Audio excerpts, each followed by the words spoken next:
I just want to give you a brief introduction to Dr. Coleman. I've been studying this for a long time and seeing what's happened to our country, and you know, it's kind of sad in this country that you have to come to a meeting on Saturday morning to get the truth. You can't turn on the television because you sure don't get the truth there. So we sure appreciate everybody coming out. But in order to do that, I ran across Dr. Coleman's work.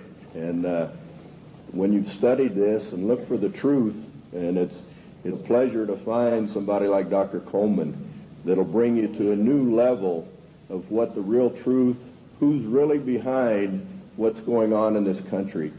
None of this is an accident. This is orchestrated. This has been planned and plotted and is moving right along. And if the only thing that you can do is be informed and learn what's going on, who's really behind it.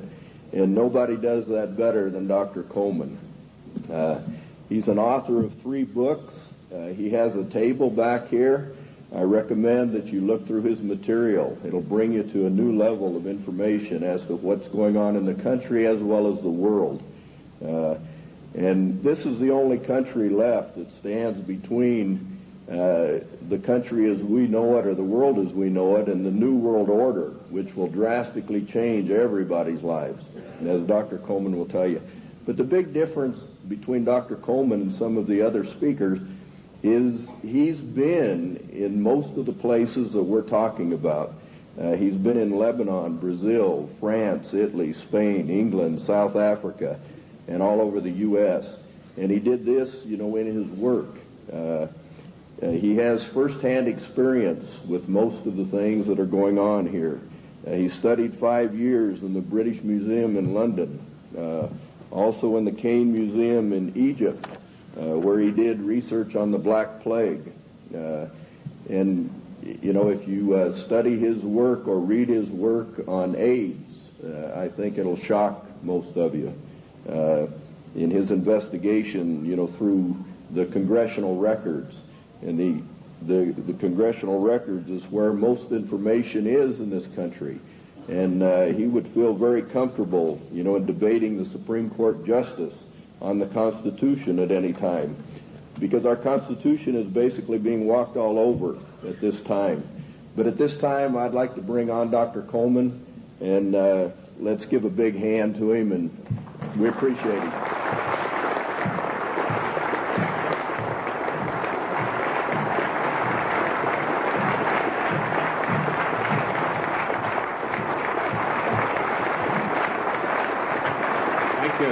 Thank you. Ladies and gentlemen, thank you for that great welcome. It's indeed a great pleasure for me to be among you here this morning. Looking at all these big fellows around the place, I feel a little small in stature, but I would remind you what Wellington told the German General Blücher at Waterloo when he rode up to inspect Wellington's troops. He saw the Scotch and the Irish guards on the hillside. He rode through them and he turned to Wellington and said, "They're rather small, aren't they?" And Wellington said, "Yes, but they don't run away."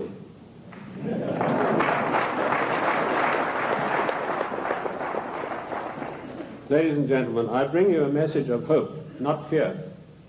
A message that I hope will galvanize us all into much needed action. The problem is quite simple. Anarchy and chaos prevails in Washington, D.C. because the federal government has seized powers to which it is not entitled to and is passing masses of laws that are 100% unconstitutional. And when you get men setting themselves up as greater than the Constitution of the United States, you get anarchy and eventually tyranny.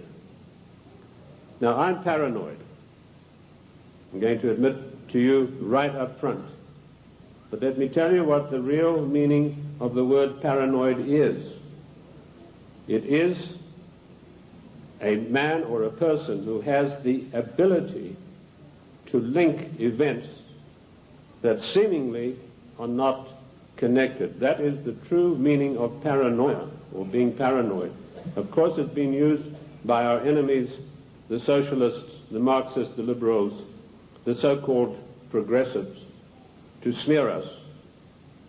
How many times haven't I heard it said of me, that fellow's paranoid? Yes, I'm glad to admit it, because I have the ability to connect events that are seemingly unconnected. And when you do that, you begin to arrive at the truth. It's taken me 25 years to come to the conclusions that I have come to. And I want to tell you that one of the biggest things I discovered in my work was the existence of a supranational committee composed of 300 men. I came across this quite by accident when I was serving in Africa, in Angola, and I was given a series of documents which were only supposed to be handed in to top-level people. They were what we called above the top level of classification of intelligence documents. And there I discovered that whilst I thought I was in Africa fighting against the invasion of the communists, I was in fact fighting to introduce socialist regimes in the black African countries, and that I was actually working for a committee called the Committee of 300, also known in intelligence circles as the Olympians. I'll stop right there, and I want to digress for a moment and tell you the word intelligence has been bandied around a great deal in the United States. I've seen people writing this and that and the other intelligence newsletter. They really have no experience whatsoever. In 1986, I wrote a work called Mind Control, Metaphysics, Extremely Low Frequency Radiation, and Weather Modifications. And in that work, July the 8th, 1986, I said that the top-level intelligence organization in the United States was the National Reconnaissance Office, far bigger than the CIA and any of the other intelligence agencies. And by the way, we have about 10 different ones in the United States. And I even had the audacity to give the address of this organization. 3 weeks ago, Mr. Sam Donaldson, the gentleman who wears that beautiful toupee so effectively, he came on with a program in prime time, and he said, this is one of the biggest scoops that ABC has ever had. And he told about the National Reconnaissance Organization. The exact same thing that I published 8 years earlier. I tell you this to set the stage so that you'll understand I do have some experience and that I know that of which I speak. You know, the American people are somewhat like the Irish. I'm sure you've heard the story of the Irishman who got shipwrecked, and after many days he was washed up on an island, and as he staggered along the beach, some people came out of the trees waving spears, and he said to them, is there a government here? And they said, yes. He said, well, then I'm against it. Liberty is based on individual freedom. We are individual people. We are not the mass, so disdainfully referred to by Karl Marx and the socialist writers. We objected to a tax of a penny a pound on tea when King George of the Venetian Party of the North, now that's probably the first time you've heard that expression. It took me 5 years of digging in the British Museum in London, which I consider to be the finest repository of knowledge in the world, to come up with that name. That was what the party of King George was called, and we'll come to the reason for that. But our colonists said, we're not going to pay this penny a pound on tea. Today, we are being driven on our knees by a tyrannical government which is imposing all sorts of taxes upon us, and worse than that, trammeling on and tramping on the Constitution of the United States of America, which is the second greatest document in the world next to the Bible. And if we could rebel against the mighty powers of King George III, the most potent force in the world at that time. Then, ladies and gentlemen, it is time that we rebelled against a federal government that is trammeling the Constitution underfoot every day of the week.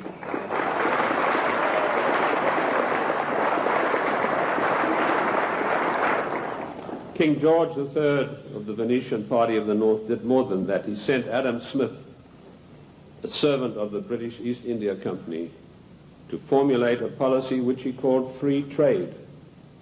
And by the means of free trade, Adam Smith, a greatly beloved economist of the Marxist, the socialist, and the liberals, hoped to bring the small manufactories and the industries established by the colonists to their knees. Let me tell you unequivocally that free trade is piracy. There is no such thing as free trade. We have to reject this constant brainwashing to which we are subjected. Free trade began with Adam Smith and the British East India Company. Now, who is the British East India Company? They played a massive role in the history of the United States of America. Only you are not taught this in your schools or in your universities. But you need to know. In my book, The Committee of 300, which took 20 years of research, and incidentally, I was only a little bit behind with Karl Marx. He spent 30 years in the British Museum in London, where he got most of his things from. I point out that the British East India Company was the most powerful trading company in the world. They made their massive monies out of the dope trade. They first grew prime poppies in Kew Gardens in Kensington, London, got the best producing opium poppies. They then shipped them to Benares in India, where they began a massive plantation of poppies, opium producing poppies. They then used their famous tea clippers to transport the poppies in the form of raw opium to China. And by their military force, they imposed an opium policy on China that turned the Chinese nation into a nation of addicts. And they enforced this policy, which was known to the royal family and Lord Gladstone, the Prime Minister, and every one of the lords and ladies in England. And they made a massive, huge fortune. In researching these documents in India House in London, I came across some of the manifests of the old tea clippers and the numbers of kegs of opium they carried and the values. And I totaled up these things, and I found to my astonishment that if we took 1970 as an optimum year for profits in General Motors and Ford, in 1 year, the opium trade with China was 3 times the profits of the combined profits of Ford and General Motors in 1970. And this was shared by 300 people. That was the committee that ran the British East India Company. They all had equal voting rights. They could not outvote each other, and of course they were sworn to secrecy.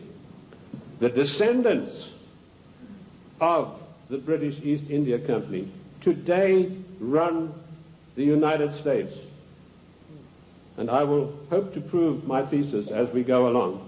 They also interfered in the development of the United States on every occasion. They armed the Indians, they armed the people against the settlers who were pushing west. They ran the Hudson's Bay Company. They also ran so-called mission stations in China and got these missionaries who were really not missionaries at all to push opium on the Chinese. And I remember a conversation with the late Gamal Abdel Nasser of Egypt, Prime Minister of Egypt, President of Egypt, and Mohammed Aikel, one of the top journalists, with Zhou Enlai. And Zhou Enlai told him, he said, you know, the Americans and the British made China a nation of opium addicts, and now with the Vietnam War, it's our turn. We are going to make the Americans a nation of opium addicts. So you can see the influence, the evil, baleful influence of the British East India Company upon the great nation of the United States of America. They were the ones who financed the war. They put up the money for the British troops to buy the Hessian mercenaries and to fight the colonists. Those brave 3%, let me remind you that only 3% of the people took arms and stood up against the mighty army of King George III. We are 3% here this morning, but that's enough for us to withstand the mighty force of the federal government of the United States of America.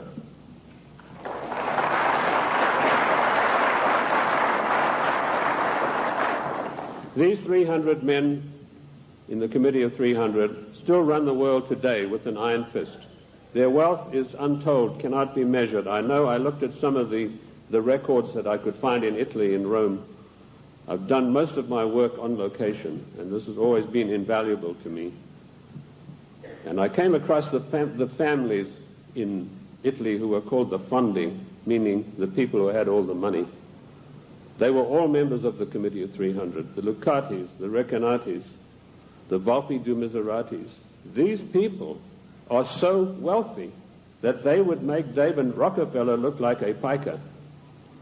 That is how rich they are. And this is the committee that runs the world. Now, in my book, The Committee of 300, I name every one of them. This is not a book that talks about they. It gives you specifics. And I must say I do the same thing in my new book, Socialism, The Road to Slavery, which was 10 years in researching. On July the 4th, 1789, George Washington told the Congress, it is necessary for us to impose tariffs to protect the manufactories of our colonies. That was the first trade barrier. Now, let us dispose for once and for all with the words that have been implanted on our minds, like isolationist, and you are for restricted trade, and you are against global trade. The United States of America did not grow great on global trade. The United States of America grew great on the hard labor of the people who lived in those days and the wise protection barriers put up by President George Washington, because immediately after the war they tried, the British, to try to down the United States through so-called free trade, which is nothing but piracy. Free trade, ladies and gentlemen, is a one-way street which allows other countries to dump their products on our markets to the detriment of our own people. That's what free trade is. It's strictly a one-way street. The trade barriers were increased by Lincoln, Garfield, and McKinley, and all three presidents paid with their lives for that policy. Disraeli was particularly incensed with Lincoln. Disraeli was the British Prime Minister at the time, and he ordered British MI6 to assassinate Lincoln, which is what they did, the same way as British MI6 publicly executed President John F. Kennedy at a later time. Our founding fathers and our presidents saw the value of trade barriers. They realized that we, if we wanted to progress, were not to be the dumping ground of the world. And I'm going to leave that subject for now and return to it later. The format that I want to use this morning is the type of questions that are most often asked of me. I've spoken to hundreds of thousands of people across the United States and worldwide, and I've been on many, many radio shows, and these type of questions, we note them, and this is what comes up most of all. Who and what is the Committee of 300? Well, I've dealt with that. I've told you this is a supranational body that knows no boundaries, respects the laws of no countries. The first time that they were publicly announced was by a German socialist by the name of Walter Rathenau. Now, I'll give you some background of Walter Rathenau. He was the financial advisor to the Kaiser of Germany, and he was also the financial advisor to the Rothschilds, the French family Rothschild. So he must have known what he's talking about. He made an astonishing statement in 1934. He said, there is a committee of 300 men that rule the world. They are known only to each other, and nothing happens without their consent. When former head of state Mikhail Gorbachev visited the United States a few years ago, flanked by George Bush and Quayle, he opened his Gorbachev Foundation in the United States. And he let slip, he said, this is being done with approval of the Committee of 300. CNN cameras were on him. They immediately switched. Now, I wrote to CNN and I said, could I have a transcript of this program, which they said was available. I never got a reply. I followed it up with letter after letter, but nothing ever came of it. The point I'm trying to make, ladies and gentlemen, is that the federal government, the secret upper-level parallel government that runs the United States, does not want you to know that you have an upper-level parallel government that calls the shots, that dictates what is going to happen to your life and mine. So that's how I found out about the Committee of 300. The next question is, what are their goals? Their goals are a one-world government, latterly called the New World Order. The one-world government began with King George III. At the time that the colonists were brave enough to take him on, King George was already busy formulating a one-world government, and he had lined up at least 50 countries that were willing to come into this future world dictatorship with him. The goals then, very simply stated, are to make the world over into a one-world, new world order dictatorship controlled utterly and completely by this Committee of 300. How can they possibly carry out their goals? That's the next question that I'm often asked. They do it by dint and by virtue of their fantastic wealth and the fact that they control thousands of the top banking institutions, the political organizations, insurance companies. In fact, one of the giant insurance companies, a man called me and said, do you mean to tell me that they are controlling the Metropolitan of New York? I said, the Metropolitan of New York is peanuts. He said, how can you say that? That's a giant American company. I said, well, compared with the Assicurenzi, the Generali di Venezia, it's peanuts. That's the biggest insurance company in the world. They control in that organization everything that happens in the world in the insurance field comes out of Venice. That's why Venice is so important, because in Venice we have the black nobility. Now that has nothing to do with the color of the skin of the people, and I'm going to come back to them as we go along. So the goals are a one-world dictatorship of the most brutal kind, and how they carry it out is they have these interface banks, insurance companies, mining conglomerates, every conceivable control in politics, including the Democrat Party of the United States, which is, of course, since 1980 behind closed doors at a secret caucus in Washington, D.C. The Democrat hierarchy took on the goals of the old Socialist Party USA, i.e. based upon the Communist Manifesto of 1848. If you have a copy of my book, and I'm not pushing it, but in my book, The Committee of 300, I list every one of their huge, gigantic corporations, how they interface. And this, ladies and gentlemen, is an eye-opener, because it gets right down to the nitty-gritty of your everyday life in the cities and towns across the United States. So they carry out their goals through existing organizations. And also, of course, they have built up some special organizations of their own. When I first started writing in America, when I came here in 1969, I revealed the existence of an organization called the Royal Institute for International Affairs, which is located at Chatham House in 10 St. James Square in London.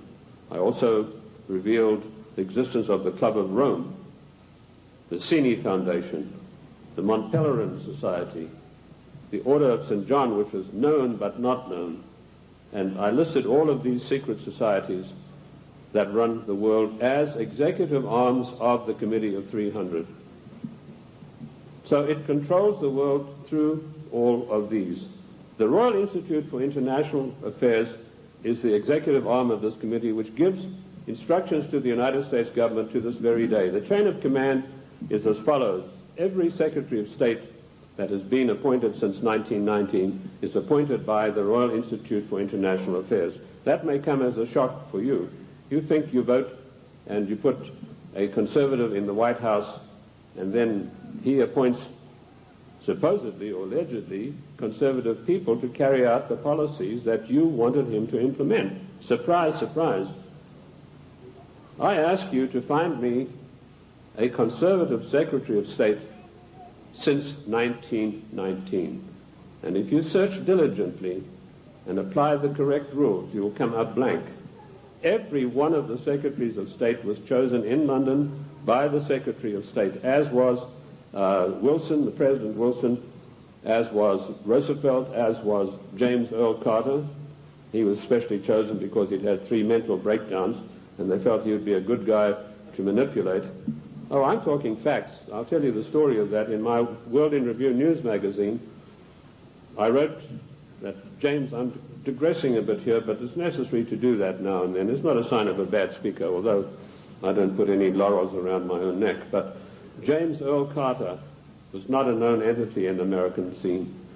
I first heard of him through my intelligence contacts, particularly my French sources, who were one of the best in the world after MI6, and he told me, your next president is going to be a peanut farmer from Georgia.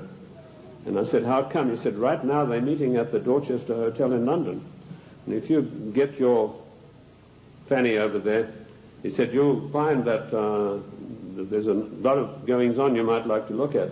And lo and behold, that's what was happening. The Royal Institute for International Affairs had ordered David Rockefeller to find a candidate who was totally weak, preferably a little mentally weak. And they put one of the greatest brainwashing specialists in the world, trained by the Tavistock Institute for Human Relations, Dr. Peter Bourne, on the job. And he said, it's funny you should say that. One of my patients is a guy from Georgia, James Earl Carter, and this guy can't take rejection, and he's been to me 3 times for a nervous breakdown. So they hiked Carter over to London and feted him at the Dorchester Hotel, which is a very ritzy place. And they feted him and wined and dined him. And the next thing we saw, Time, Newsweek, every newspaper in the country, James Earl Carter. Now we, in our little magazine, World in Review, we told those of our subscribers, this man is your next president. We also did exactly the same thing with William Jefferson Clinton, because we had the story of the Club of Rome. We knew who Agnelli was. We knew that Agnelli had a huge love affair with Mrs. Pamela Harriman, and that Mrs. Pamela Harriman was the doyen of the Democrat Party, and Mrs. Harriman had been given the task of finding the next president of the United States, a socialist. And she picked up Clinton and said, you're our boy. But there's one snag. Clinton went up there, brushing his forelock back, said, well, you know, there's one problem. My wife's left me. So Mrs. Harriman was dumbfounded. She said, well, you better give it back in a hurry. And he said, no, she doesn't want to come back to me because of my tryst with other women. That's how he put it. My philanderings would have been a better word, but he said tryst with other women.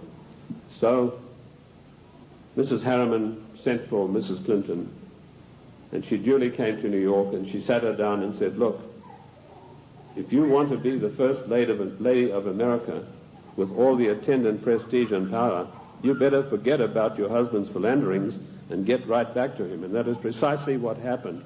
And when I heard that had happened, I knew this guy was the next president. And we wrote that in our news magazine. And sure enough, a year later, here came marching into the scene William Jefferson Clinton.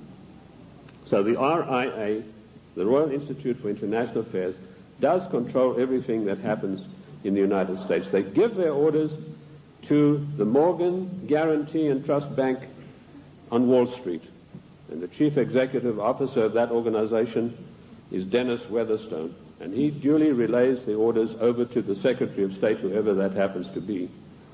And he then relays the orders to the President. There was one exception to this, and that was during the illegal, 100% unconstitutional Gulf War. Now, I'm going to use a word, and I apologize to the ladies for this, but I need to tell you this graphically to illustrate the power that the Royal Institute for International Affairs exercises over the affairs of the United States of America. when George Bush was hesitating and didn't know whether he should get into the Gulf or not, the Prime Minister of Britain, Mrs. Margaret Thatcher, came over to the Committee of 300's headquarters at the Aspen Institute, Colorado, and this is the phone call that she had with George Bush. She said, "George, this is Margaret. Apologies to you, ladies president. Get your ass up here. I've got some orders for you about the Gulf War." And Bush went scurrying up there like a little messenger boy. And the next thing we know, there was this massive outpouring of propaganda to start a war against the nation of Iran, a nation that had never done this country one iota of harm. I use those illustrations in order to give you the extent of the control that is exercised by this Committee of 300. There are many other societies that are operating for the RIIA. The Illuminati, which has been around for many, many years. I've written a work called The Illuminati in America, 1784 to 1994. A lot of people think this is an ancient secret society that's gone away. They think that Adam Weishaupt had a quarrel with the Catholic Church and that's it. Don't you believe it? 13 of the top families in the United States are in the Illuminati today, and they have a big say on everything that happens politically in this country. Then we have the Society of Cincinnati, which I don't think many of you will have heard about. That is an ultra secret society to which every president of the United States is forced to belong, including our so-called conservative presidents. And I point this out to you to show you that it doesn't matter who is in the White House. This Committee of 300, through the Royal Institute for International Affairs, through the Council on Foreign Relations, exercises complete control. But their strongest arm is called the Club of Rome. Now, when I first heard of the Club of Rome in 1969, I immediately began my investigation. And as Ken told you, all of my investigations have been done on location. Every one of them. The Club of Rome is one of the most insidious, baneful organizations in existence today, which has done intolerable, immeasurable harm to the United States of America. This Committee of 300 told a man called Aurelio Pecci to form this Club of Rome with the main object of bringing down the industries and the agricultural development of the United States. He immediately wrote a paper in which he said there are too many people on the earth and that the United States, with its industrial development, its agricultural development, is responsible for this curse of overpopulation. And he picked up the documentation for his work from Lord Bertrand Russell, a senior statesman of the Committee of 300. And Lord Bertrand Russell had written a work called The Impact of Science on Society. And if you can ever secure a copy of that book, which I doubt you'll be able to get, you will see in there that he said the world is grossly overpopulated and we have to get rid of at least half of the world's population, and it doesn't matter how we do it. So the Club of Rome was instituted and organized to start an attack on the world's population using the United States as the whipping boy. And they came up with a paper called the Zero Growth Post-Industrial Plan for Industry and Agriculture for the United States of America. 3 days after that plan was accepted as official United States policy by James Earl Carter, I was able to, through my intelligence people, get a copy of this insidious document. Basically what it said was that the middle class in the United States of America had to be destroyed because in the coming push to a world order, the middle class would be the stumbling block because history had shown that the peasant class in ancient days, when they had revolted, were just easily crushed. There was no resistance. But now had grown a new super class of people in the United States called the middle class, who had long-term employment, who had job security, who were well paid, who could afford to buy the products that were made by the United States and didn't need to buy products from China or anywhere else. And the Club of Rome post-industrial zero-growth paper said, this has got to stop. We have to bring down the middle class of the United States. And the way that we will do this, the way that we will accomplish this task, is by crushing their industries.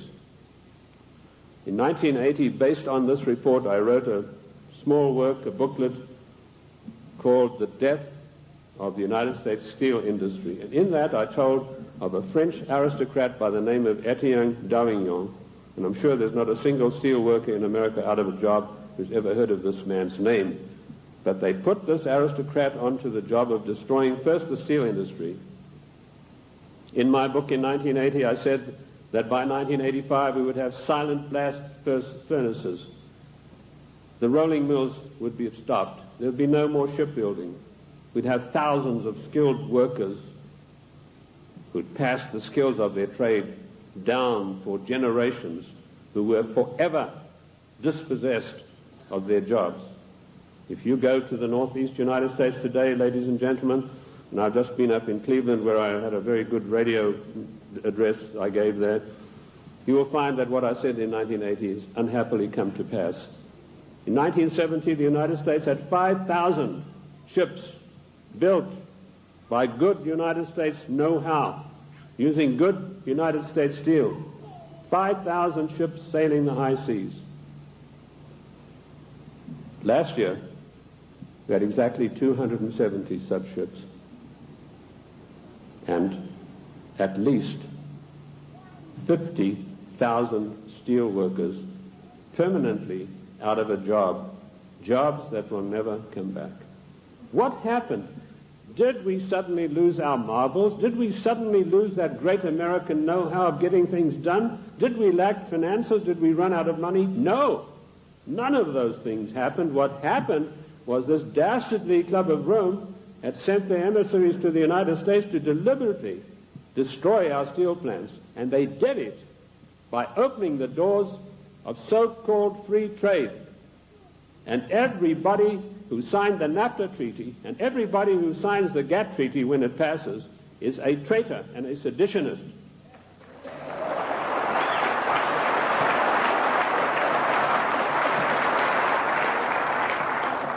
Our mighty steel industry is destroyed. Our shipyards are silent. Our skilled workers are permanently without a job. And if you don't believe me, get the report of the Club of Rome. You know, when I came out in 1969 with my report on the Club of Rome, nobody had ever heard of it. And people, when they got it, said, "Oh, this guy's paranoid. There's no such organization. It's probably something to do with the Catholic Church." Well, surprise, surprise, 25 years later, last year, the Club of Rome celebrated its anniversary, and Alexander King, its chairman, stated, the American people henceforth must get used to the idea that they will never, ever again in their lifetime have full employment.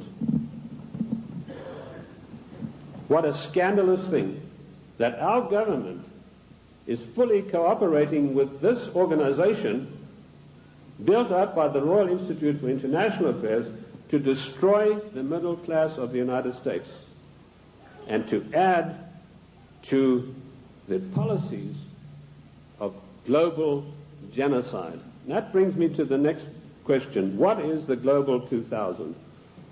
Once again, when I heard about this policy, it was 3 days after it had been accepted by the United States government as its official policy.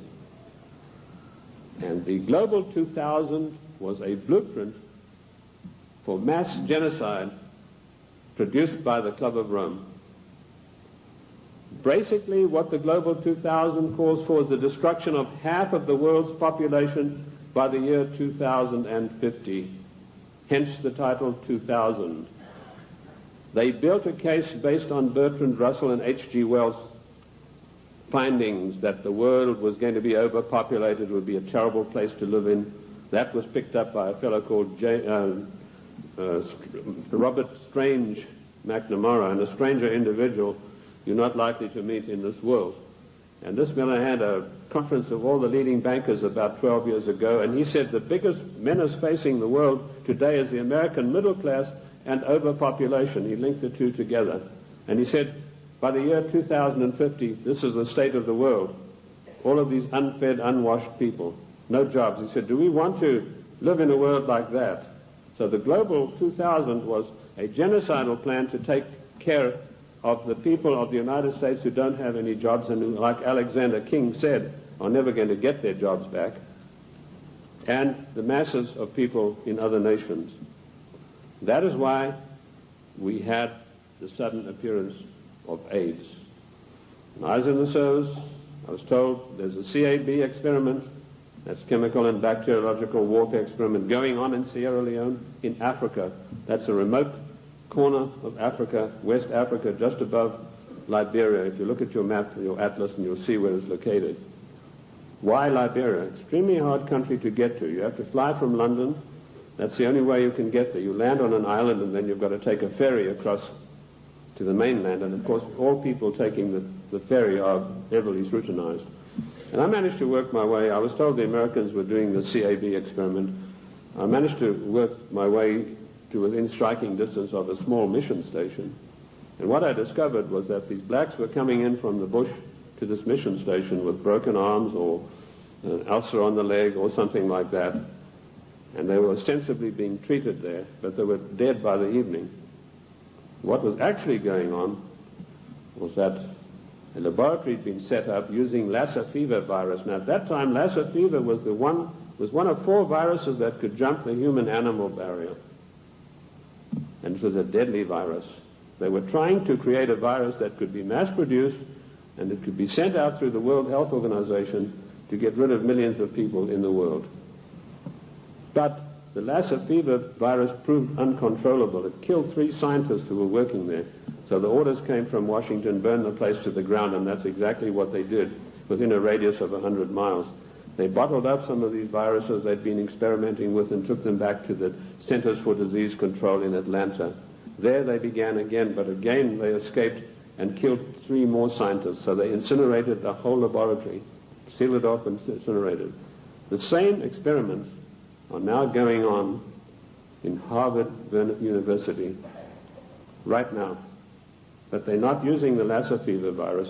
That has proved to be too tough for them to handle.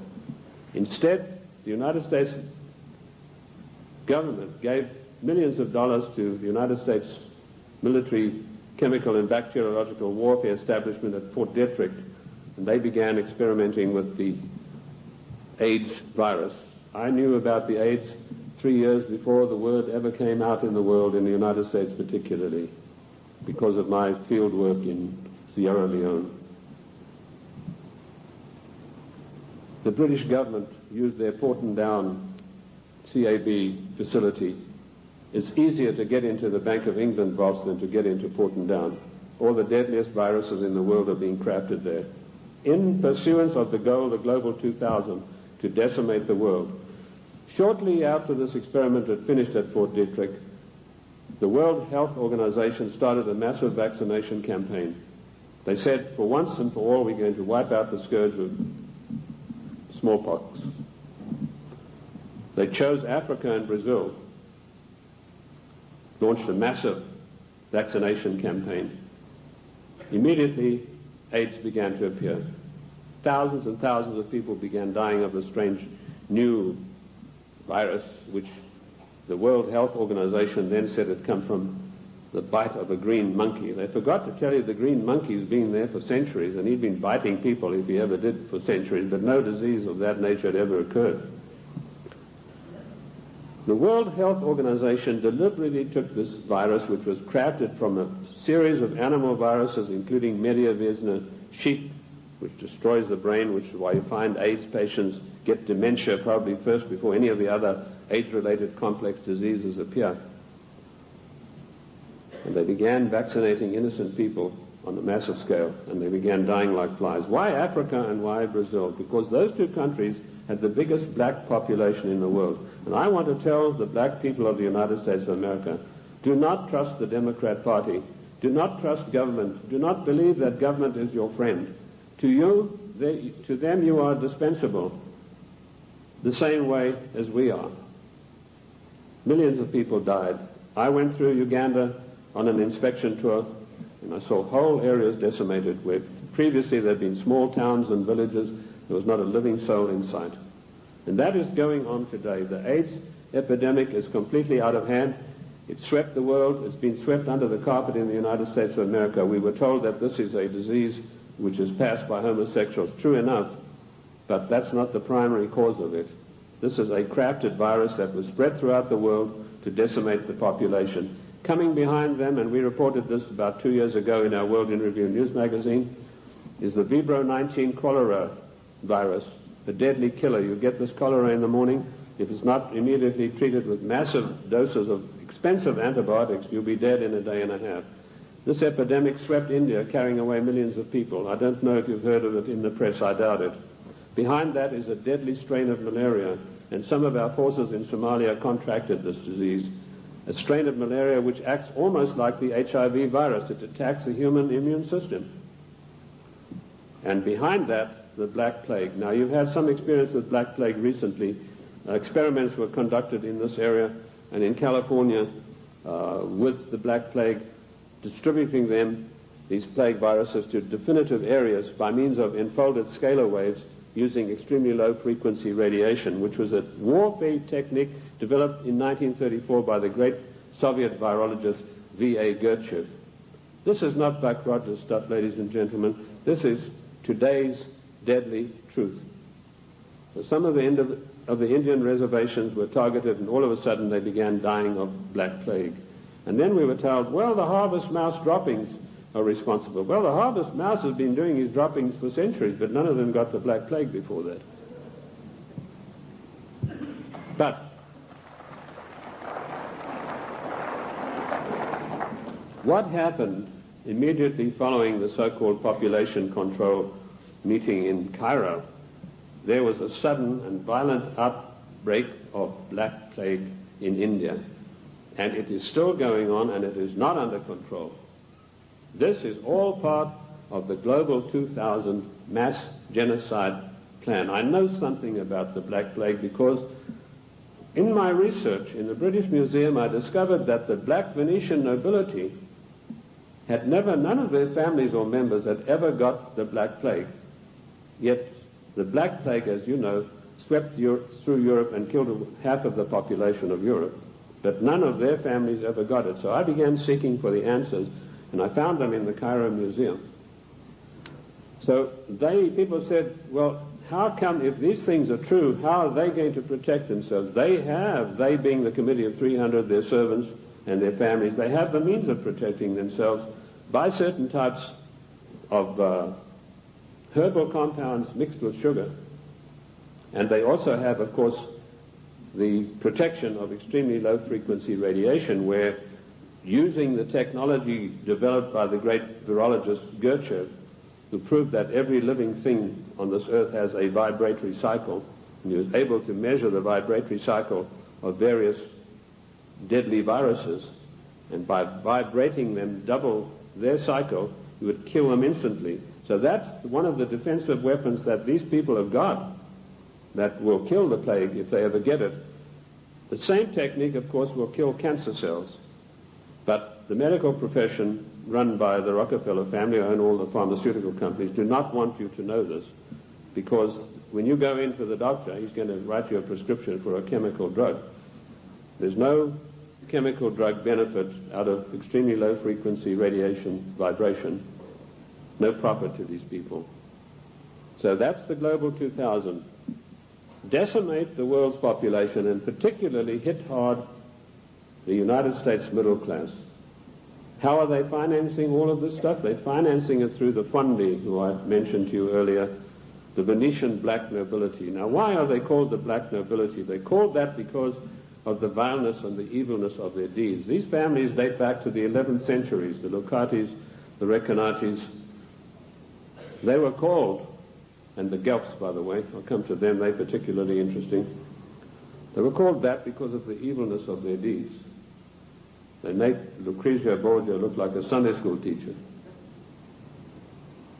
They had so much money, which is the outcome of the drug trade, the years of investing, the years of gaining control of every mining, mineral, gold, oil, natural resource of the world, that they can afford to finance these things. So the black nobility are the ancient aristocrats of Venice and Genoa, and they called that because of the nature of their deeds. The black Guelphs were one of the worst of them. Now, interesting enough, the Queen of England, Queen Elizabeth II, is a Guelph. She's not a Windsor. This was a title that was evolved in 1935 by her father to put researchers off the track. I like to include myself in that category, although I wasn't doing it then. I was much too young to be doing it, but he didn't like that certain people were getting hot on the track of who this royal family actually was, and so this was put out that they are the House of Windsor. They are not. They're the House of Guelph, and it's important for us to know that, because every time there's a financial crisis, it follows a meeting of the black Guelphs upon the Royal Britannia yacht of the Queen of England, which anchors off the coast of Venice, and all the world bankers meet over there and say, now this is what we're going to do to country X, this is how we're going to control this worldwide situation, and then they go off and give their orders to everybody.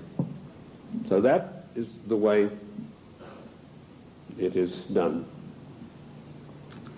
I told you earlier that they controlled the United States. Even in the days of President Lincoln, they had him assassinated on the orders of Disraeli, and they then, of course, in later years, were able to elect one of the worst socialists we've ever had the misfortune to suffer under, Woodrow Wilson. Wilson was elected by a ploy. Of course, they got Teddy Roosevelt and the Bull Moose Party running as a supposedly third candidate to siphon votes off so that Wilson could be elected as a socialist president. Now, our eyes have been fixed on Moscow. We've been led down the garden path, ladies and gentlemen. All of the time we've been looking at Moscow, and we've been told what demons they are in Moscow. Rightly so. But all the time this was going on, the Trojan horse of socialism in Washington, D.C. has been stealing our country away from us. And in my book, Socialism, The Road to Slavery, I give you a full and factual description of exactly how this was done. In 1898, the Fabian Society, a socialist organization, sent Ramsay MacDonald, Prime Minister of England, to the United States to spy out the land. He came back and he said, there are two things in the way. You have a very strong middle class and you have the Constitution of the United States, both of which have got to be destroyed before we can socialize America. The first step they took was getting a socialist president in office in the form of Woodrow Wilson. Woodrow Wilson was controlled out of England by Sir William Wiseman, head of the North American desk of MI6. Now, in case you don't know MI6, it is the most powerful and the oldest of all intelligence agencies in the world. They taught the CIA. They taught the Vatican intelligence. They taught the French intelligence. They taught the Mossad. They taught the Cheka. Captain Hill of MI6 went out and set up the Mossad. And Captain Hill went to Russia and helped the Bolsheviks set up their single-cell apparatus. Sir William Wiseman was the controller of Wilson through Colonel House. Now, who is Colonel House? He was an unknown person who emerged out of Texas. His father served the Rothschilds during the Civil War, and he emerged out of the war as the only person in Texas who'd made any money. And House was sent to Washington in order to control the first socialist president, and he took his orders from Wiseman, and House lived but a few blocks away from Wilson, and above him, Wiseman had an apartment. And that type of control is not gone. It is still here to this very day, right now, as I speak to you. Other questions? Give us some examples of what you're talking. How do we know that what you're saying is true? I'll refer you to the great soldier son of the United States of America, General Douglas MacArthur, a great patriot, a great warrior, a great Christian. When Douglas MacArthur was in Korea, he and General Stratomayor of the Air Force devised a plan that would have put China out of action for the next 50 years.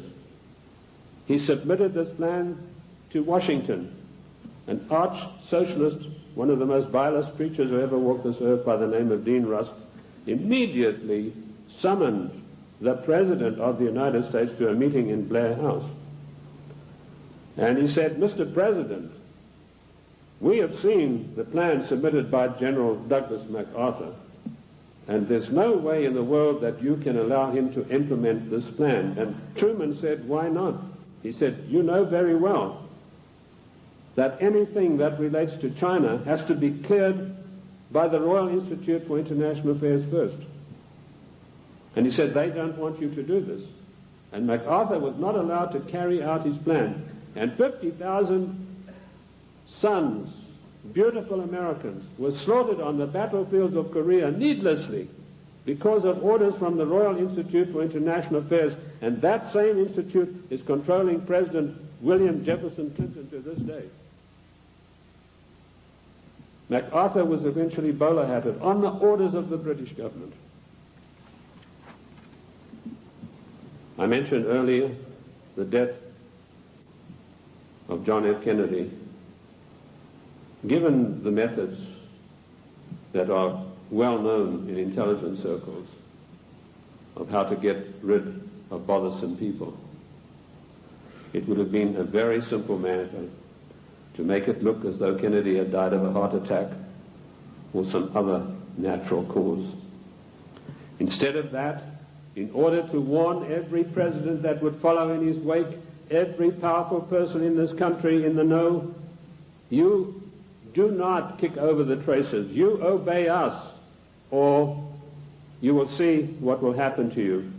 Kennedy was publicly and brutally executed in a plan carried out by British MI6 under the control of Sir William Stevenson and his lieutenant, a Canadian citizen by the name of Major Louis Mortimer Bloomfield. Now, you won't get that in any of the accounts of the Kennedy assassination. You'll find it in my book, The Committee of 300.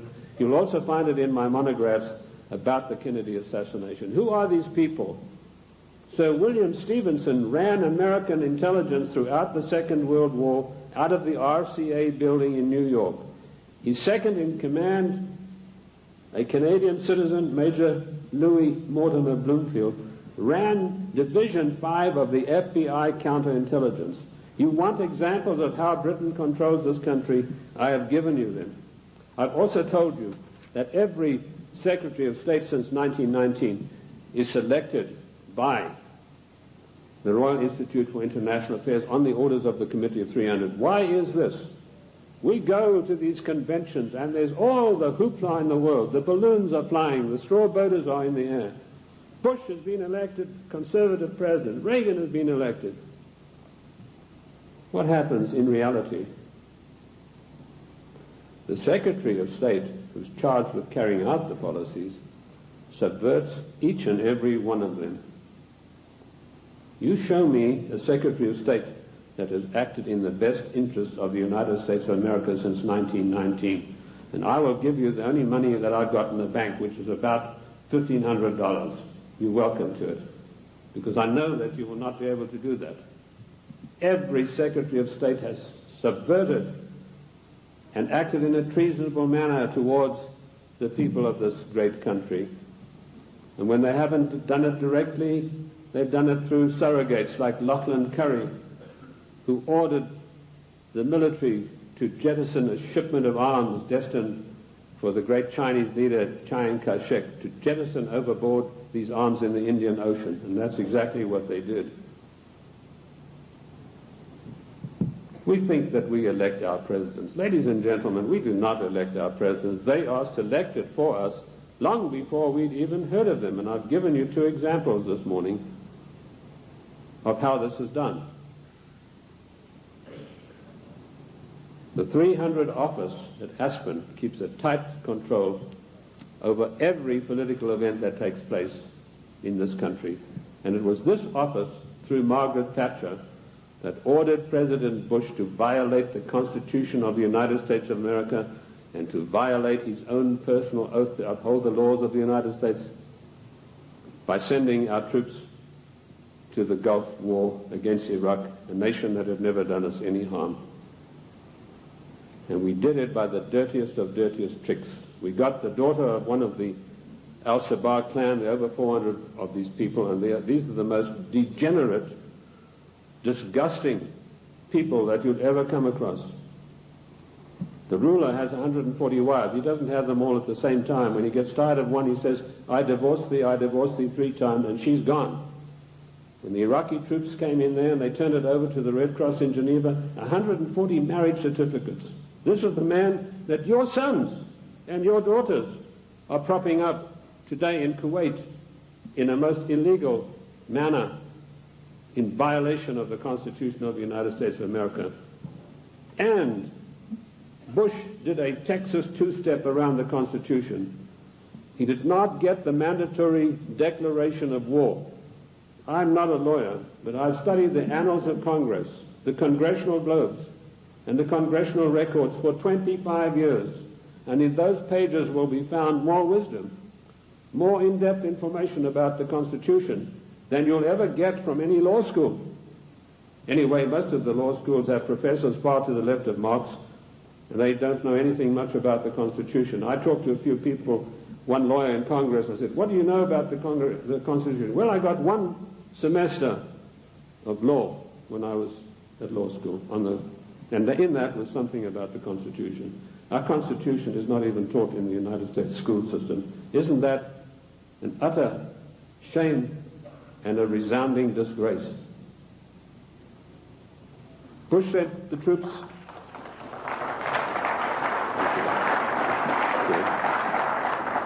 Bush did not get a constitutional declaration of war. This is a very difficult area of the Constitution. It's probably one of the most complex areas of the Constitution. It's a 5-step process that involves both houses making separate declarations, then joint declarations, then the army has to be informed, and then the public has to be informed, and then we have to be told whether this is a private war or a public war, i.e. whether all the armed forces are going to be employed or only one branch. In so-called police actions, the President has 45 days to use only one branch of the service. Bush violated his oath of office by going to the United Nations, to which we do not belong, and getting them to give him a so-called color so that he could send our troops to the Gulf. Our troops to this day are in the Gulf illegally, in violation of the Constitution of America, and we're still paying for it. The story that the Gulf states put up all the money, you go and ask the General Accounting Office, as I did, how much money have they paid? We are still paying for the Gulf War, and now we've got another huge bill to meet, billions of dollars, for Clinton's fantasies, to go out there and support this disgusting Al-Shabaab clan. I don't know if you know the story of Kuwait. It's really a horrendous one. I don't want to get into that too much, but that land was stolen from the Iraqi people by the British imperialists. They came in and drew a line through the sand right through the middle of the most important oil fields that had just been discovered, the Rumelia oil fields. Thenceforth, this is going to be called Kuwait. And they brought up these tame sheikhs from Bahrain and put them in as the rulers. And since then, they've been stealing the oil off Iran, and the proceeds go to the British banks in the city of London for the Committee of 300. They're just doing the same thing now in South Africa with the gold. That's part of their tactics to gain control of all natural resources through the world. I also touched briefly on Giovanni Agnelli and Mrs. Clinton and how she had left her husband, and Pamela Harriman. Pamela Harriman, for her duties in getting Clinton elected, was given a plum job as ambassador for the United States to France. And this is what happens to the traitors. Patriots are punished and traitors are rewarded. Dennis DeConcini, who voted for the giveaway of our property in Panama and who voted for the crime bill and every other obscenity that is passed by the federal government in violation of the Constitution, he's now going to get a plum ambassadorship when he retires, on top of his huge pension of something like $200,000 a year. I've been asked whether Clinton will stay the full term. Yes, he will. Clinton will stay the full term because he's been given a job to do, and that is to pass certain far-reaching socialist measures. And he's been very successful in doing that with the help of so-called Republicans. I personally am not in favor of political parties. I'm like George Washington. He said, political parties are baneful, and in the long run they are harmful. What happened in NAFTA?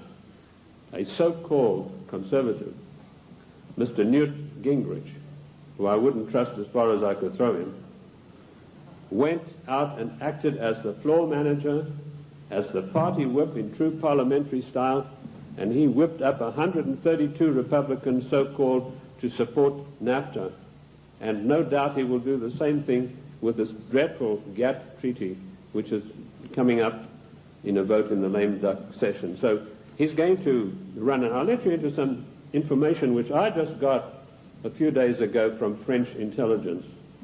Clinton would not be able to run on his record or anything that he's done or anything meritorious. So what he's done, he sent emissaries, and this is the first time you're going to hear this. You might hear it in 1996, but this is the first time you're going to hear this now.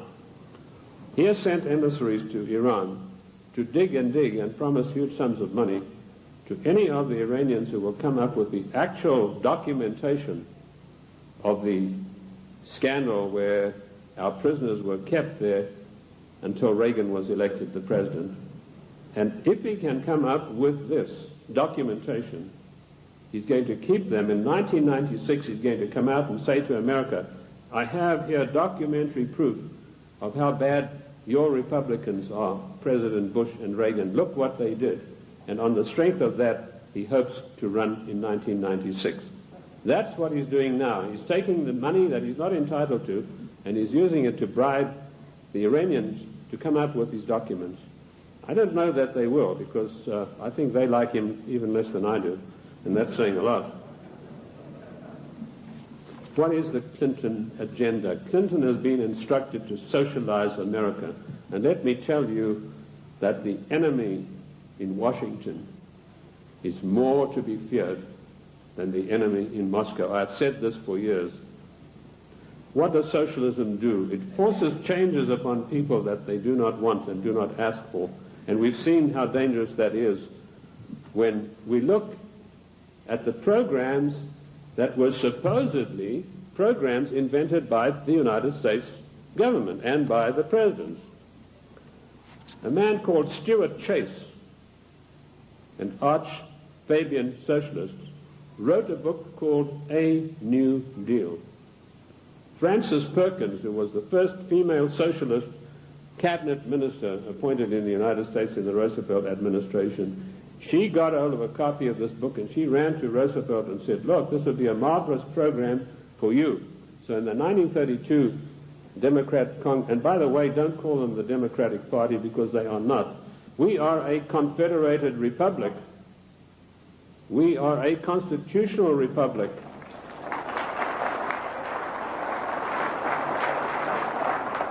In a confederated constitutional republic, you cannot have a Democratic Party. You can have a Democrat Party, and that's what we should start calling them. But she ran up, and Roosevelt was so enamored with this deal that in 1932 they hastily changed their platform, and he came out and announced his New Deal, which is a verbatim, word-for-word program taken from Stuart Chase's book, Socialism, A New Deal. Then when Kennedy came along, he adopted a wonderful new program called The New Frontier. That just happened to be a book written by Henry Wallace, another Fabian socialist writer. Word for word, The New Frontier was co-opted as Kennedy's program. Then when Johnson came along, he came out and started talking about the Great Society. Now, what was the Great Society program? It was another Fabian socialist book written by another fellow called Graham Wallace, no relation to the first Wallace, name spelled differently. So here we have three presidents of the United States following an outright course of socializing the United States of America. And of course, every president, including Reagan and Bush, has continued along those lines. And what do we have? Our Social Security. That was called the Beveridge Plan. In 1942, when Britain had its back to the wall, was losing hands down to the German armies in France, they needed something to buck up the population. So Sir William Beveridge came along with this plan. He said, we're going to abolish poverty in Great Britain. and they started this beverage plan, which is the basis of our socialist social security plan. Note, I said socialist social security plan. That's how we got it. It was co-opted directly from the beverage plan, very eagerly embraced by Roosevelt. Socialism is a failure. Lenin was once asked, what is socialism? And he said, socialism, he said, no, he was, sorry, I got the story wrong. He was asked, what is communism? And he said, communism is socialism in a hurry. And we have creeping socialism in this country today, which has nowhere to go but to communism. In the New World Order, one world government. That is the direction that William Jefferson Clinton is pushing this country as hard as he can go. And GATT is an integral part of that. The socialist policies of England failed miserably. They got the great Professor Harold Lasky of the London School of Economics. I once was asked to give a talk there, and it was me against 600 hostile left-wing students. And I had a pretty torrid time of it to start with, but in the end I did get a very good hearing from them. But that same Professor Lasky was sent to the United States to see how the Constitution could be got around. And he said, there's one good way we have to do it. We have to break down this provision that says there's no transfer of powers between the three branches. And we have that happening every day. We have Clinton calling himself the Commander-in-Chief, which he's not. I sent a fax to Colonel Oliver North the other day, in which I explained in detail what the Constitution has to say about the Commander-in-Chief. I hope he was able to use it. He said that Clinton is not the Commander-in-Chief, but he was saying it for the wrong reasons, for personal reasons. The Constitution is perfectly clear on this. It says that the President shall not be the Commander-in-Chief until such times as called into actual service by the Congress. And in my studies I came across this proviso that could only happen after a careful 5-step declaration of war mandated by the Constitution. And that is the sum and substance of the President's war-making powers. Unfortunately for us, during the time of the Civil War, Lincoln got the Congress to give him the power of habeas corpus, which is a privilege, by the way, not a right. And he was able to do things that were monstrous, which would never have been done. Why Clinton is telling everybody he's the Commander-in-Chief, it's not out of ignorance, as I pointed out to Colonel North in my facts. It's a deliberate, carefully crafted plan to get the people of the United States used to the idea that he is actually the Commander-in-Chief. And I tell you, he is not. The Constitution says he is not, and I can give you chapter and verse. Because should there a time come when he wants to take some drastic kind of action, he can then get Congress controlled by the Democrats, even a lame duck Congress, to give him the power of suspension of habeas corpus, and can say, as Commander-in-Chief of the United States Armed Forces, I hereby order XYZ to happen. It is a deadly danger, and we are fast asleep. I tried to alert Colonel North to exactly what's going on about the so-called Commander-in-Chief, and I only hope that he will put it to good use, because I do not have the same forum that he does. Anyway, socialism is a total failure.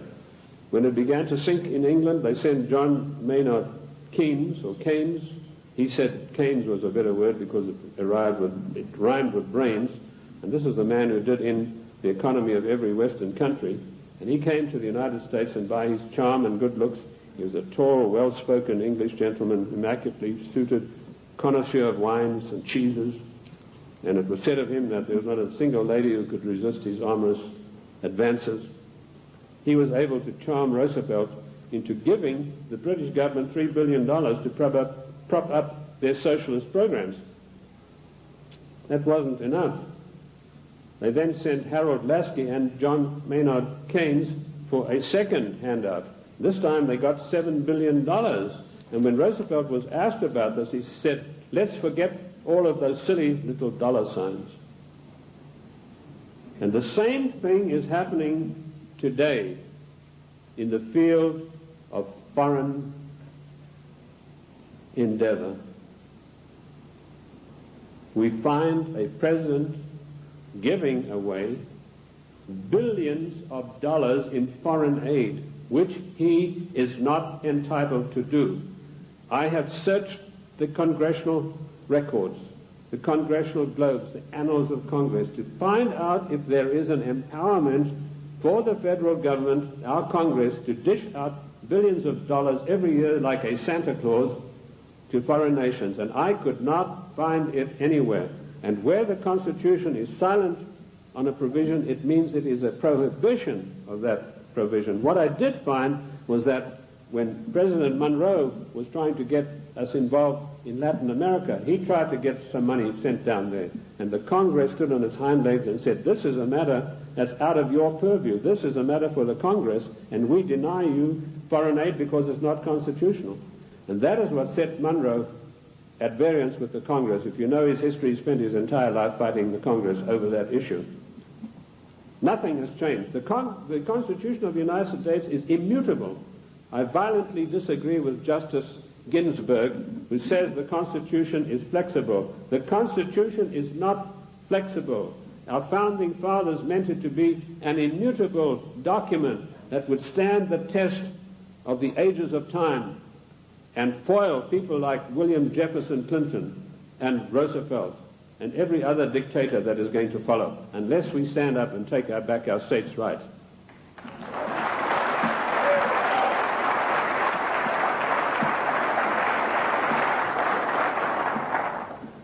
What is the political future of the United States?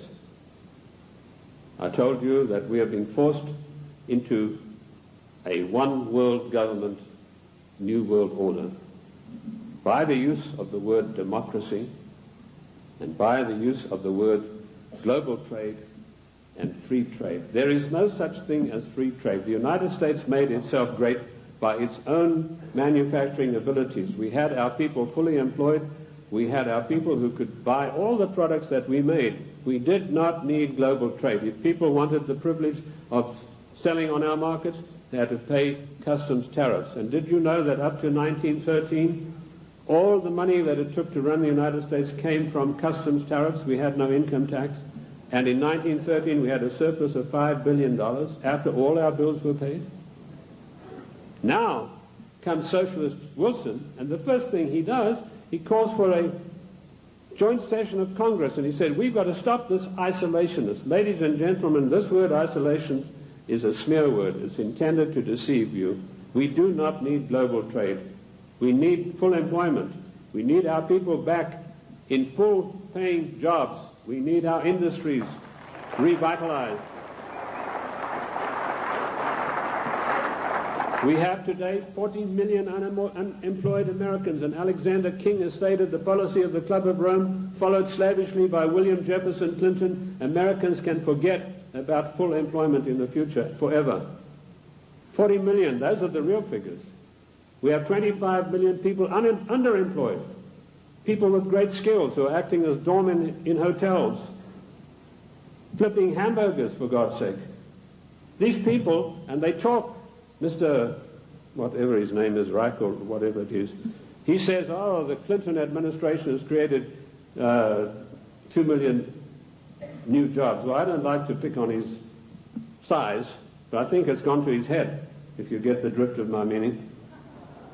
There's no 2 million jobs of any magnitude being created. He's talking about makeshift jobs. We have the biggest underpaid, underemployment class in the world today, and we have the middle class totally destroyed by the socialist administration, and Clinton is hand in glove with him and going along with him as fast as he can go. We have become the dumping ground for the world's products, and that has put our people out of jobs, reduced our standard of living, the object of the exercise being that one day we shall be no better than a third world country as far as our standard of living. Take the shoe industry. In 1950, only 4% of shoes sold in America were imported shoes. Every president that came along knocked down the tariffs against shoes, imported shoes. Today you have China, Taiwan, Malaysia. 84% of shoes sold in America come from those countries, which means a total unemployment in the shoe industry of this country of over 250,000 people. Isn't that a scandal and a disgrace? That we open our doors and allow these people who we subsidize with foreign aid to come back and dump their products and put our people out of work. In future, historians are going to say, this was the maddest nation on earth to allow this insidious war to be waged against them. And that's what it is, ladies and gentlemen. This is a war to the death for the United States of America. The only thing that is making it unrecognizable as a war, there are no big drums being beaten, there are no flags waving, but we are being insidiously destroyed in a trade war. And GATT is a coup de grace to kill off the American middle class for once and for all. And while in passing to GATT, did you know that one of the provisions, I've read the 26,000 pages of this GATT document, and I want to tell you, I don't believe a single one of our senators or our members of the House have read this document. One of the provisions that I found out is at birth, once GATT is in control, every child born in the United States will have to have an IRS number. Another thing that I found, the GATT financiers, and this is a massive bureaucracy, are going to come in and they are going to limit the type of dividends that you can earn on your investments from bonds. What happened? Immediately this news broke, the gnomes of the bond market took their money and they fled to Basel, Switzerland, and they put all their money in the Bank of International Settlements in gold, Swiss francs, and that's why you have the attack on the dollar going on today. This is a war to the death against the people of the United States.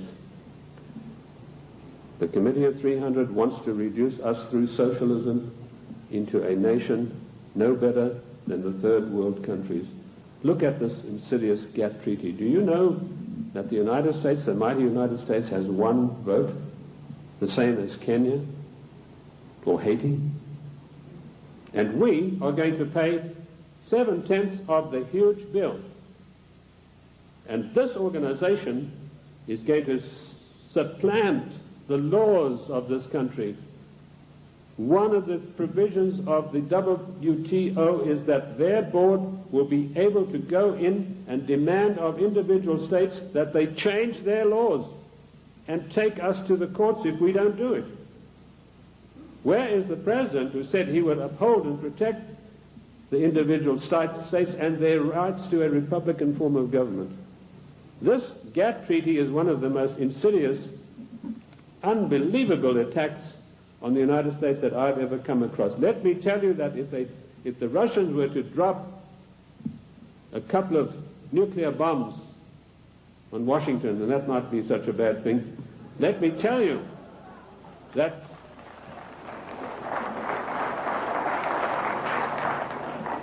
they could never hope to do the damage that GATT is going to do. Ladies and gentlemen, you have to marshal every one of your resources.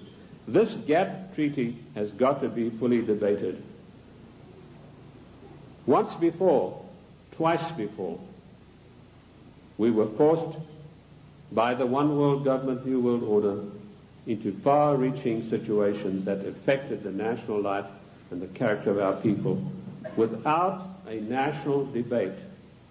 The first one was the so-called United Nations question mark treaty. In 1946, this treaty was forced through the Senate by an exercise of arbitrary power. Arbitrary power is forbidden by the Constitution. Yet you have Comrade Dictator Mitchell, the leader of the Senate, saying he's going to allow about 2 days to debate GATT, which is 26,000 pages of documents. That is an exercise of arbitrary power. If we had any men of guts in the Senate, so-called conservatives, they would walk out en masse and say, we are not taking part in this effort to denigrate and destroy the Constitution of the United States of America. And you can imagine what an effect that would have.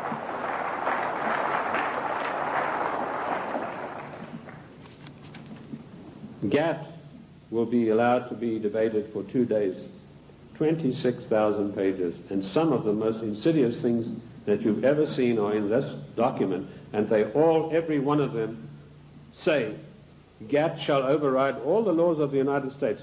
The President and our senators and our House members are supposed to uphold the law of the United States. If they sign GATT, they're guilty of sedition and treason. Period. That's it.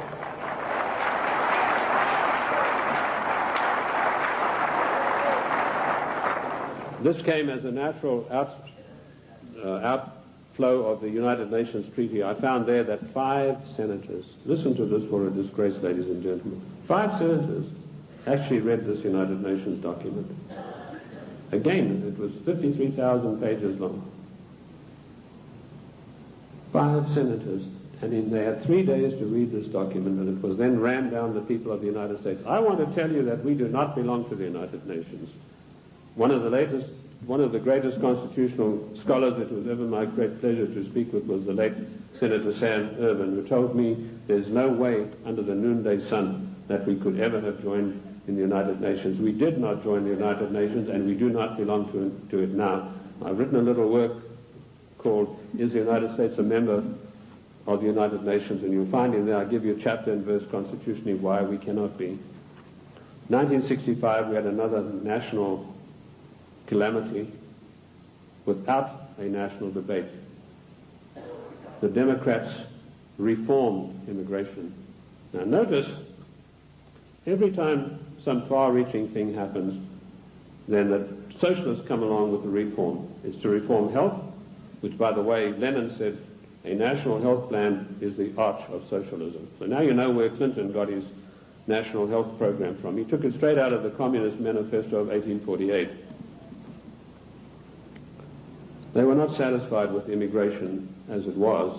The bulk of the people came from those who were related to the Jeffersons, the George Washingtons, the Davy Crockett's.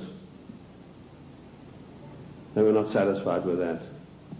Without a national debate, without asking the people of this country by your leave, the Democrats in 1965 forced through an Immigration Reform Act that totally changed the face of the United States and will totally change us. And one of the architects of that was the same Dean Rusk, the swine who stopped MacArthur from bombing the Chinese back to the Stone Age, and, of course, Nicholas Katzenbach. I want to give you some statistics. Now, people have accused me, they said, you are a racist. First of all, the word racist is a very modern smear word. If you look in the dictionaries in 1919 onwards, it did not exist. What they really mean to say is you are a racialist, i.e. a person who's proud of your race. I'm not saying this against any group, any nationality. I want to show you how the socialists, without our permission, without a national agenda, without a national debate, will change the face of the United States. In 1984, the people from traditional immigration stock made up 74% of the total population. By the year 2080, less than 100 years from now, we will make up 39.5% of the population.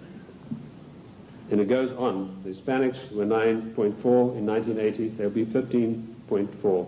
The Asians, 2.4, will be 13.3 of the population. In other words, the traditional Americans of the Davy Crockett, George Washington, the people Monroe said would make a real contribution to America, will be in the distinct minority. And this is thanks to the Democrat Party, who in 1965, without by your leave of the people, changed the rules. And now they've got us blindsided by concentrating on illegal immigration. Illegal immigration is nothing.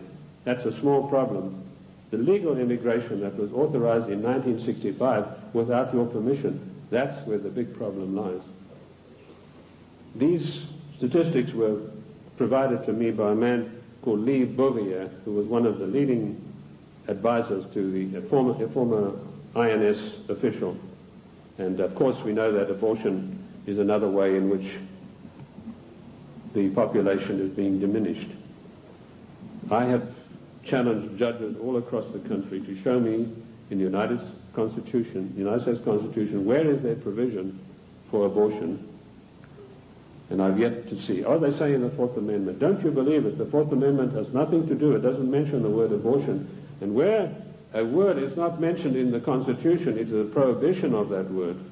There's no such thing as free choice. This is a communist doctrine brought to this country by a woman called Madame Calonte. Madame Calonte you've probably never heard of, but she is the inventor, the author and the finisher of NOW and NARL and abortion. It's all in my book, Socialism, The Road to Slavery. Where do we stand now? I told you that we're in danger because the separation of powers mandated by the Constitution are being broken up every day. You now have the idiocy of Clinton having line item veto. That means if he doesn't like something, he can go and veto just that line that he doesn't like. That is breaking down the separation of powers forbidden by the Constitution. Also meddling in trade. The President has no right to be meddling in any treaty whatsoever. That is strictly for the House according to the Constitution of the United States. And I dealt with the Commander-in-Chief situation already. We need to understand the seriousness of the Commander-in-Chief. Lincoln said that if we allow this title, he said, we are then putting presidents where kings stood. And he said one of the most hated powers of kings was their ability to make war at any whim that came to their mind. And if we do not stop this Commander-in-Chief nonsense with Clinton, that's where we're going to find ourselves. We are already there with Haiti, and we are already there with our troops being sent to Kuwait. I want to tell you that the cost of the Middle East peace so far, to you, the American taxpayers, is $38 billion, and the clock is still running. Jordan was given $4 billion to sign this treaty. The other nations have been guaranteed credits and all sorts of things that will bring up the total to $38 billion for this so-called peace accord in the Middle East to come about. Of course, it's doomed to failure, but that doesn't matter. In the meantime, it makes the President of the United States look good. We need to understand something. I told you today there's anarchy and chaos in Washington. That is because the United States government is a government of strictly limited empowerment. It cannot just willy-nilly go making bills. For a measure to be introduced into the House, it has to be in consonance with or in pursuance of something already in the Constitution. If it is not, it is unconstitutional. And I've looked at 3,000 bills passed in recent years, and every one of them are unconstitutional because they were new things that some lighter-than-air incendiary fairy-head liberal said, well, I'm going to introduce this into the Congress. I'm going to have this law passed, like Dinah Swinstein's 19 assault rifles banned. There's no thing in the Constitution that would allow her to do that. Specifically, the 10th Amendment is very, very precise, and I can quote you 54 instances where this is mentioned in the Annals of Congress, the Congressional Records and Globes. The 10th Amendment is a restriction on the federal government. Our founding fathers were very frightened to give unlimited powers to the federal government. Daniel Webster said we must cage them like a lion, must not give them unlimited powers. It is a government of limited powers, but particularly the 18 amendments. And just to make sure that the federal government would understand this, in the 18th Amendment, there's a little title that's very important. It says they can only do things that are necessary and proper. And I want to ask you, is rushing our troops off to Kuwait to protect the income of the decadent Al-Sabah family, whose money goes to the Royal Institute of International Affairs banks in London, is that necessary and proper for the United States to be doing? We don't get any benefit out of that. No. The 18th Amendment, necessary and proper. The 10th Amendment, the police powers of health, education, and police protection are entirely reserved for the states. And I can quote you 48 court cases from the Annals of Congress, from the statements made by the Founding Fathers. Those powers were never surrendered to the federal government. Therefore, the federal government has no business interfering in health matters, national health plan, no business interfering in crime bills, that's a matter for the states, and no business interfering particularly with the Second Amendment. I was in New York the other day on a radio program, and a very irritated, angry lady who said she was a professor of law from Columbia, she came in on the program and she said, "You don't know what you're talking about." She said, it's not a right to bear arms. I told her exactly what was what. And she said, well, if that's true, then voting is a right. I said, no, voting has never been a right. The only rights and the only civil rights we got are found in the Fifth Amendment. And that's all. Forget the 1868 Act. That was done when the United States, the southern states, were under occupation. They were occupied countries. Forget Nicholas Katzenbach's 1964 Civil Rights Act. The only civil rights we've got are those contained in the Fifth Amendment. And health, education, and police powers belong to the states. Mrs. Swinstein has no right passing a bill classifying 19 types of assault weapons. What is an assault weapon anyway? Any gun is an assault weapon. That's what you use guns for. You use it to shoot people or animals or protect yourself. Any gun is an assault weapon. A knife is an assault weapon. You know, now they have this poor, almost idiot Brady running around the country. They're using him shamefully to push for gun control. This man doesn't know whether he's Arthur or Martha at the moment. This is not an issue of gun control. This is an assault on the Constitution of the United States of America in total. You cannot take one part of the Constitution and attack it and exclude the others. And this is what it is. It is an attack upon the Constitution of the United States of America. We need to understand about GATT. I'd like to go back to that a little bit. Michael Carpenter, the Attorney General of Maine, and 46 other Attorney Generals of the states wrote a letter to Clinton last July, and they asked him, please, Mr. President, let us have a national conference of all Attorneys General of the states on this matter. Clinton refused to answer him. Instead, he got his Hollywood lawyer pal, Mickey Cantor, whose only expertise in the world is running around with a Hollywood crowd. He's a Hollywood lawyer. And suddenly, Clinton puts him in charge of trade. Trade wars, GATT, is piracy. It will destroy the livelihood of the people of this nation. What is the situation facing us right now? There's an attack on the dollar. The gnomes of the bond market are fleeing. I've written a work called The Economic Implosion, Year of Crisis, 1995, in which I predict the collapse of our economic system as we know it today in pursuance of the GATT Treaty. One of the things I know for a fact that this will be an implosion, i.e. our system will collapse on the ground of which it now stands. It's not going to be an explosion that will scatter everything. And we know that GATT will come in and say how much you can get for your interest. They will also put the International Monetary Fund in charge of our finances, and banking in this country will be in the control of 5 major banks.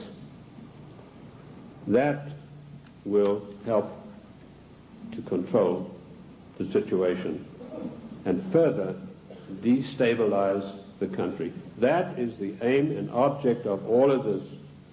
Once a nation is destabilized, it's very easy to deal with it and push it into a socialist new world order, a one world government. Ladies and gentlemen, I want to say to you today, the time has come for us to recognize that we are 50 individual nations. We have all the rights of an individual nation. We gave only limited empowerments to the federal government. They have grossly, flagrantly violated the concord that we have with them. Therefore, we, the masters, have the right to go to Washington and tell them, the servants, henceforth this concordat is severed, unless we understand from today all of these unconstitutional measures will be rolled back and a new system will come into being. The Federal Reserve Bank, that private enterprise bank, will be put out of business.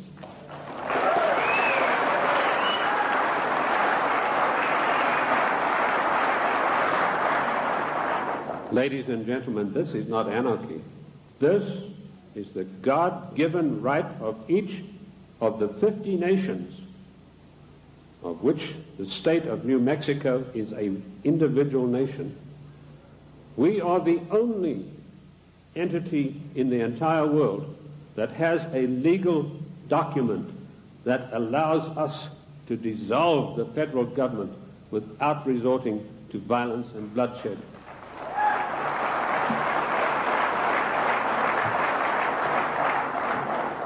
Ladies and gentlemen, I can tell you from my own experience that I have seen a rising tide in this country in the last 5 years. And I say to you today, in my closing remarks, let us catch the wave. My own plan is to form an organization, a foundation, if I can get people with money to back me, where I will teach what I've learned from the Constitution, what I've gleaned from the annals of Congress, the Congressional Globes, and the Congressional, to maybe 100 educators, lawyers, if you will, other people who are interested. Teach them what I know, which is enough for them to confound the Chief Justice of the Supreme Court of the United States, not to mention those fairy heads we have in the House and Senate. They, in turn, will spread across the land, teaching others, and they in turn will teach others until we have a grassroots movement that is spread across this nation of people who really know, not just to recite the Constitution, but know all of the provisions, the ins and outs, the nuts and bolts, who, when somebody like Mitchell says, we're going to give 2 days for this GATT treaty to be debated, 1 million people will demand and tell him that you, sir, are exercising arbitrary power and you shall not be allowed to do this, and quote the Constitution. We could do that with every one of these unconstitutional measures. It is the federal government that is creating anarchy, not we, the people. Thank you, ladies and gentlemen. Thank you. Thank you. Thank you. Thank you. Thank you. Thank you.